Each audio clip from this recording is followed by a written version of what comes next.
She stood there for 17 seconds, and in those 17 seconds, an entire room decided she didn't exist. No voice told her to leave. No hand pushed her out. It was worse than that. She was erased in silence. And if one man hadn't noticed, if one man hadn't been paying attention, that moment would have disappeared forever, like it never happened. But it didn't. Because on July 27, 1975, Elvis Presley walked into a Cadillac dealership in Memphis and turned a quiet humiliation into something nobody in that building would ever forget. He didn't look like a legend that day. No spotlight followed him. No crowd gathered. Just a man in sunglasses, moving slowly between rows of polished steel, hands in his pockets like he had nowhere else to be. But inside his head, the noise was loud. The newspapers, the headlines. He's finished. He's bloated. A relic. Every word stuck. Every word echoed. And yet, none of it showed on his face. He walked like a man who had learned something dangerous, the power of not reacting. On the lot, decisions were being made before words were even spoken. Salesmen didn't wait for conversations. They judged instantly. Shoes, posture, confidence. It was a survival skill, and sometimes it was a fatal mistake. Dale Hicks saw Elvis first. 4 seconds. That's all it took. Plain shirt, no watch catching sunlight, no urgency in his step. Hicks's mind ran its cold calculation. Time versus profit. The answer came fast. Not worth it. He turned away, and in doing so, he missed the biggest sale of his life without even knowing it. Inside the showroom, the air was thick with quiet tension, the kind you don't notice until you're the one being ignored. Minnie Person stepped through the door slowly, like someone entering a place she already expected not to belong. 63 years old. Years of saving. Years of saying no to herself just to say yes to this one moment. Her fingers tightened slightly as she looked at the first car. A pale yellow sedan. Clean. Bright. Untouchable. She leaned closer, reading the price tag, her lips pressing together as numbers turned into weight. Not impossible, but close enough to hurt. She glanced up. No one was coming. Her eyes moved across the room again. Still nothing. The silence wasn't accidental. It was deliberate. It said, "You don't belong here." Hicks saw her too. Same system. Same cold math. Older. Modest clothes. No signals of money. His brain didn't hesitate. Low probability. Low return. He didn't even walk over. He didn't even pretend. He simply ignored her. And that moment, quiet, invisible, cut deeper than any insult could have. Because rejection without words leaves no place to fight back. Outside, Gary Pepper stepped onto the lot and froze for a fraction of a second. Not because he saw a celebrity, but because he recognized something harder to define. Presence. A rhythm in the way Elvis moved. A calm that didn't belong to ordinary people. He approached carefully. Elvis turned, lowering his sunglasses just enough to see him clearly. Mr. Presley. The name hung in the air like a sudden shift in gravity. Pepper smiled slightly. Not fake, not forced. Real. Respectful. "Good to see you." Elvis returned it, a small, genuine smile. "Gary, how've you been?" Simple words, but behind them, recognition, memory. That mattered. They walked together between the cars, talking quietly. Engines gleamed under the sun. Chrome reflected distorted versions of their faces.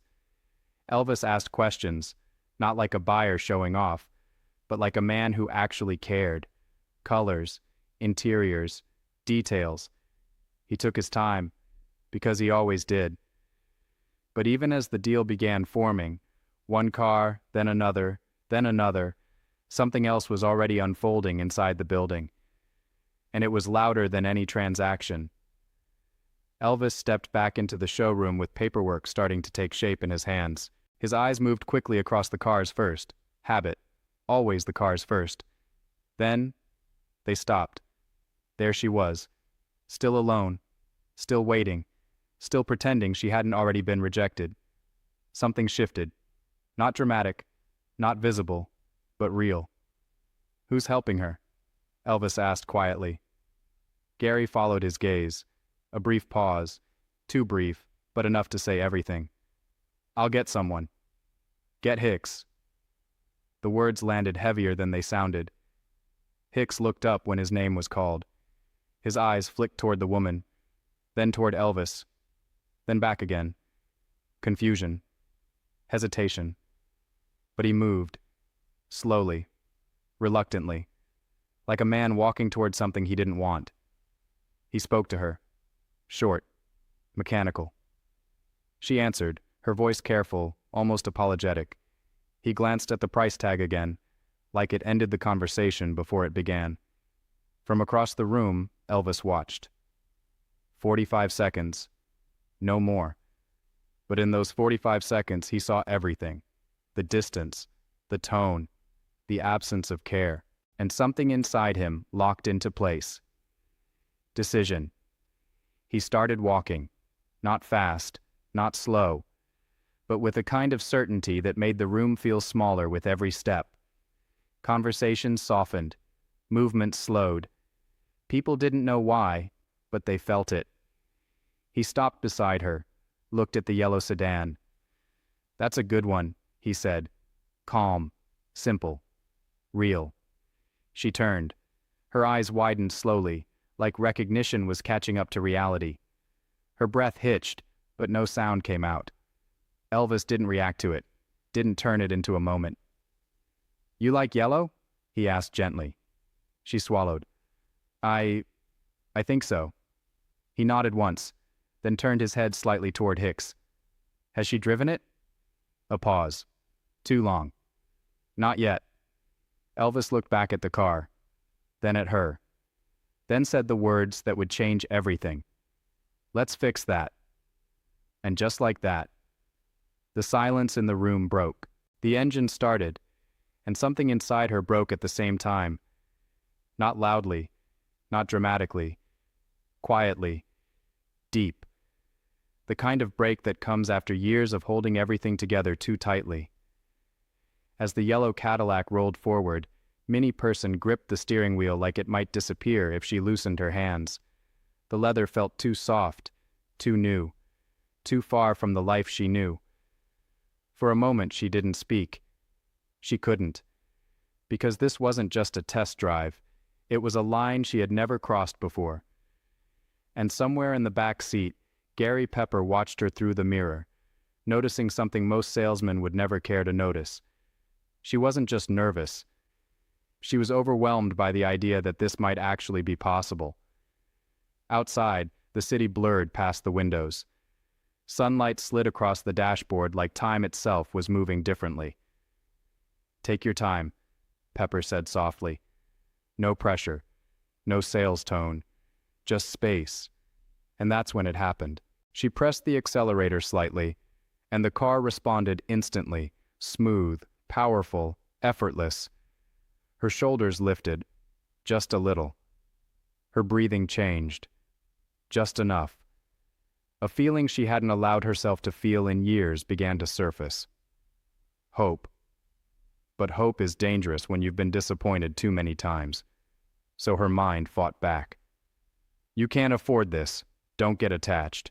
Don't make a fool of yourself again." Her fingers tightened again. The car slowed. Silence returned. Back in the showroom, Elvis Presley stood alone now, leaning lightly against a desk, watching the empty space where she had been. Hicks lingered nearby, pretending to organize papers, but his attention kept drifting back to Elvis. Something about the situation felt wrong. Not wrong like a mistake, wrong like something he didn't understand. Because Elvis wasn't acting like a man closing a deal. He was waiting. Calm. Still. Focused on something Hicks couldn't see. Minutes stretched, each one heavier than the last. Then the door opened. The Cadillac returned. The engine cut. And when Minnie Person stepped out, she wasn't the same woman who had left 20 minutes earlier. Her eyes were brighter, but uncertain, like she had seen something beautiful and didn't trust it was real. She walked back inside slowly, her hand brushing lightly along the car as if memorizing it before letting it go. Because deep down, she believed she would have to let it go. Elvis straightened slightly, not rushed, not eager, just present. "How was it?" he asked. Simple question, but it carried weight now. She hesitated. Her voice came out softer than she expected. "It's smooth." A small word, but behind it, everything she couldn't say.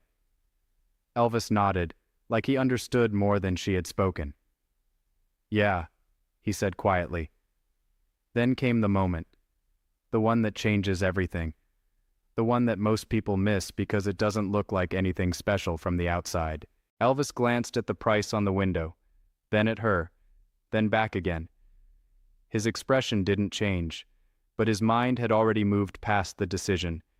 Because for him, the decision wasn't about money, it was about something else entirely. Something invisible, something no one else in that room had cared enough to see. "What were you planning to spend?" he asked. She froze, not because of the question, but because of the honesty it demanded. Her fingers twisted together slightly. I saved around," she said the number. Quiet. Careful. Like saying it too loud might make it disappear.